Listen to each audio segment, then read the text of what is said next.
Department లా బదిలీలు చేసిండు అనేటువంటి సర్టిఫికేట్ ప్రభాకర్ గారు తీసుకొచ్చుకోవాలి. ఇంకా ఇంకొక మాట అన్నారు, బండి సంజయ్ గారిని అధ్యక్ష పదవి నుంచి ఎందుకు తొలగించిండ్రో బండి సంజయ్ సమాధానం చెప్పాలి అని అన్నారు.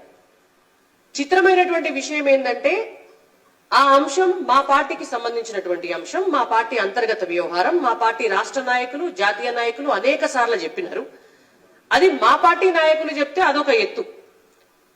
ఈ ప్రభాకర్ అన్నే అసెంబ్లీ సాక్షిగా కాంగ్రెస్ పార్టీ ఎమ్మెల్యేగా మంత్రిగా బొచ్చెడు సార్లు చెప్పిండు. మరి ప్రభాకర్ అన్న మీరే ఇన్నిసార్లు చెప్పి మళ్ళా మీరే మమ్మల్ని ప్రశ్నిస్తే మరి మేమేం చేయాలా? మేమెన్నిసార్లు చెప్పాలా మీకు? కరీంనగర్ కు బండి సంజయ్ గారు ఏం చేసిండ్రు అని తెల్లారలేస్తే మీ దోస్తు కేటీఆర్ గారు మీరు రోజు అదే ముచ్చట, అరిగిపోయిన రికార్డు లెక్క. ఇప్పటికీ నెత్తి నోరు కొట్టుకొని కరీంనగర్ కు బండి సంజయ్ కుమార్ గారు ఏం చేసినారు, తెలంగాణ రాష్ట్రానికి నరేంద్ర మోడీ గారు ఏం చేసినారు, భారతీయ జనతా పార్టీకి తెలంగాణ అభివృద్ధిలో ఉన్నటువంటి భాగస్వామ్యం ఎంత, ఇవన్నీ కూడా ప్రతి బహిరంగ సభల, ప్రతి వేదికల, ప్రతి ప్రెస్ కాన్ఫరెన్స్ లా చెవులు చిల్లులు పడేటట్టు చెప్తున్నాం. బండి సంజయ్ కుమార్ గారు కరీంనగర్ పార్లమెంట్ మొత్తం ప్రతి గ్రామంలో తను ఎంపీగా ఉండి ఏం చేసినారు అనేటువంటిది ఒక డిజిటల్ ప్రింట్ వేయించినారు గోడల మీద. కరీంనగర్ పార్లమెంట్ లో ఏ ఊరికి పోయినా కూడా ఆ గ్రామంలో గోడల మీద ఖచ్చితంగా రాసి ఉంటాయి. మరి వాళ్ళ పొన్నం ప్రభాకర్ అన్నకు కళ్ళు కనబడకపోతే, ప్రభాకర్ అన్నకు చెవులు వినబడకపోతే మరి అది మా తప్పు అవుతుందా?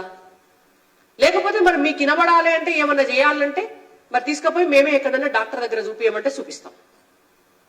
అది మా తప్పెట్లయితుంది? కరీంనగర్ ప్రజలందరికీ తెలిసిన తర్వాత, కరీంనగర్ లో ఉన్నటువంటి కాంగ్రెస్ పార్టీ కార్యకర్తలకు కూడా తెలిసిన తర్వాత, కరీంనగర్ లో ఉన్నటువంటి బీఆర్ఎస్ పార్టీ కార్యకర్తలకు కూడా తెలిసిన తర్వాత మరి పొన్నం ప్రభాకర్ గారికి కేటీఆర్ గారికి మాత్రమే వినబడతలేవు అంటే దానికి మేం బాధ్యులం కాదు అని మా ప్రభాకర్ అన్నకు మళ్ళా కూడా నేను చెప్తున్నా. ఇంకా చాలా మాట్లాడిండ్రు. గంగుల కమలాకర్ గారికి బండి సంజయ్ గారికి ఎంత సాన్నిహిత్యం ఉన్నదో మా అందరికీ కూడా తెలుసు. అందుకనే ఇక్కడ రాజకీయం చేస్తుండ్రు అని మేము ఒకటే అడుగుతున్నాం, సాన్నిహిత్యం ఉంటే ఒక్కచోట నిలబడి కొట్లాడతారా? సాన్నిహిత్యం ఉంటే మీ లెక్క హుస్నాబాద్ కు పారిపోతారు. ఇవాళ పొన్నం ప్రభాకర్ అన్న మీరు సమాధానం చెప్పాలా? మీరు కరీంనగర్ లో పోటీ చేయకుండా, మీరు గంగుల కమలాకర్ మీద పోటీ చేయకుండా మీరెందుకు హుస్నాబాద్ కు పారిపోయినరు? కమలాకర్ గారి పైన పోటీ చేసి కేవలం 3000 ఓట్లతోటి ఓడిపోయి మళ్ళా అదే కరీంనగర్ నుంచి మళ్ళా ఎంపీగా పోటీ చేస్తున్నటువంటి బండి సంజయ్ కుమార్ గారి పైన మీరు ఆరోపిస్తున్నారు కదా.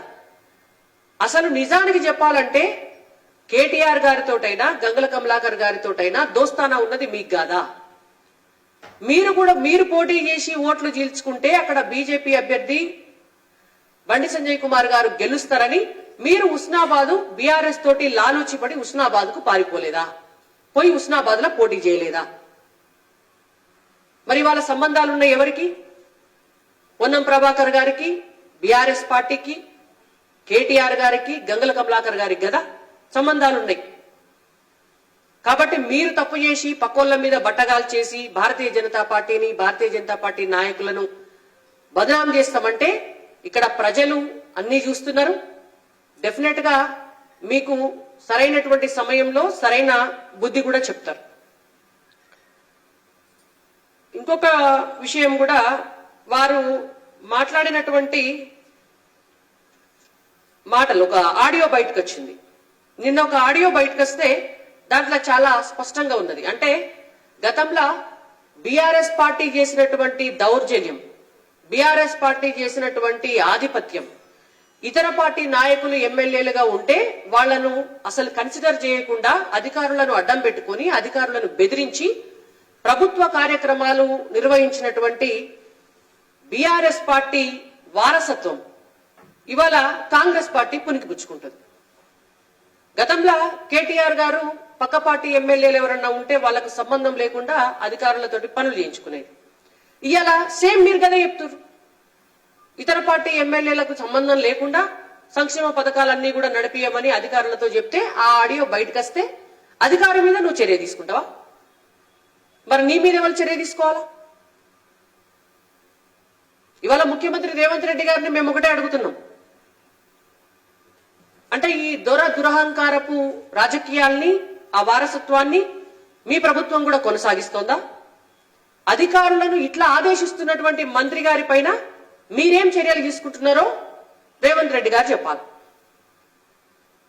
మరి ఇటువంటి మంత్రిని, ఇటువంటి వ్యక్తిని మీరు మంత్రివర్గంలో ఎందుకు కొనసాగిస్తున్నారో రేవంత్ రెడ్డి గారు చెప్పాలి.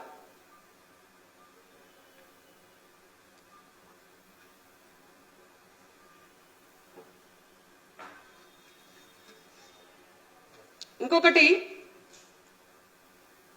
ఇన్ని మాట్లాడుకుంటా కరీంనగర్ పార్లమెంటుకు ఏమిచ్చినారు అన్నారు కదా. నేను ఇందాకనే చెప్పిన, మీకు చెవులు పడకపోతే దానికి మేమేం చేయలేమని. నేను ప్రభాకర్ గారిని ఒకటే విషయం అడుగుతున్నా. ప్రభాకర్ అన్న, మీరు ప్రాతినిధ్యం వహిస్తున్నటువంటి హుస్నాబాద్లో మీరిచ్చినటువంటి ఎన్నికల హామీ ఏ మహిళ కన్నా 2,500 రూపాయలు ఈ ఏడాది దాకా ఇచ్చినారా? చెప్పురి దానికి సమాధానం. మొదలు రైతులకు మీరిచ్చినటువంటి హామీ రైతు బంధు 15,000 అందరు రైతులకు పడ్డాయా? దానికి సమాధానం చెప్పు. కౌలు రైతులకు 15,000 ఇస్తామని చెప్పిండ్రు. అసలు కౌలు రైతుల లిస్ట్ ఏమన్నా తయారు చేసిరా మీరు హుస్నాబాద్ నియోజకవర్గంలో? దానికి సమాధానం చెప్పు. రైతు కూలీలకు 12,000 ఇస్తామని చెప్పిండ్రు, ఇచ్చినారా? దానికి సమాధానం చెప్పు. ఎంతమందికి ఇందిరమ్మ ఇండ్లు ఇచ్చిండ్రు? దానికి సమాధానం చెప్పు. ఇంకొక 10 రోజులైతే మొత్తం వడ్లన్నీ కూడా కళ్ళకి వస్తాయి, 500 రూపాయల బోనస్ ఇస్తామని చెప్పినారు. 500 రూపాయల క్వింటాలకు బోనస్ ఇవ్వకపోతే హుస్నాబాద్ లా మీరు రేపు పొద్దుగాల మీరు తిరగరు, మా బీజేపీ కార్యకర్తలు తిరగనియరు. ఎప్పుడు ఇస్తున్నారో, ఎప్పటి నుంచి మొదలు పెడుతున్నారో దానికి సమాధానం చెప్పండి. ఇవాళ మీ హుస్నాబాద్ లా కరీంనగర్ పార్లమెంటు పరిధిలా మీరు కరీంనగర్ పార్లమెంటు గురించి మాట్లాడినారు. మీరు ఈ రాష్ట్రంలో మంత్రివర్గంలో ఉన్నారు. రాష్ట్రంలో జరిగే అన్ని విషయాలకు కూడా మీకు కూడా సంబంధం ఉంటది కాబట్టి మీ ప్రభుత్వాన్ని మేము అడుగుతున్నాం. రైతులకు అకాల వర్షాలు పడి పంట నష్టపోయినరు. మరి ఆ పంట నష్ట పరిహారానికి సంబంధించి ఇప్పటి వరకు ఏమన్నా మీరు చర్యలు తీసుకున్నారా? ఒక్క రైతు కన్నా నష్టపరిహారం గింత ఇస్తామని ఎక్కడన్నా చెప్పినారా? దానికి సమాధానం చెప్పురి మొదలు. అంటే ఇవేమి శాతగావు, ఇవేమి పనిచేసుడు శాత కాదు. ఎంతసేపు ఆరోపణలు చేయాలా? ఎంతసేపు భారతీయ జనతా పార్టీ నాయకులకు పంచాయతీలు పెట్టాలా? భారతీయ జనతా పార్టీలా లేనిపోని మొదలు పెట్టాలా? భారతీయ జనతా పార్టీ మీద అభాండాలు వేయాలి?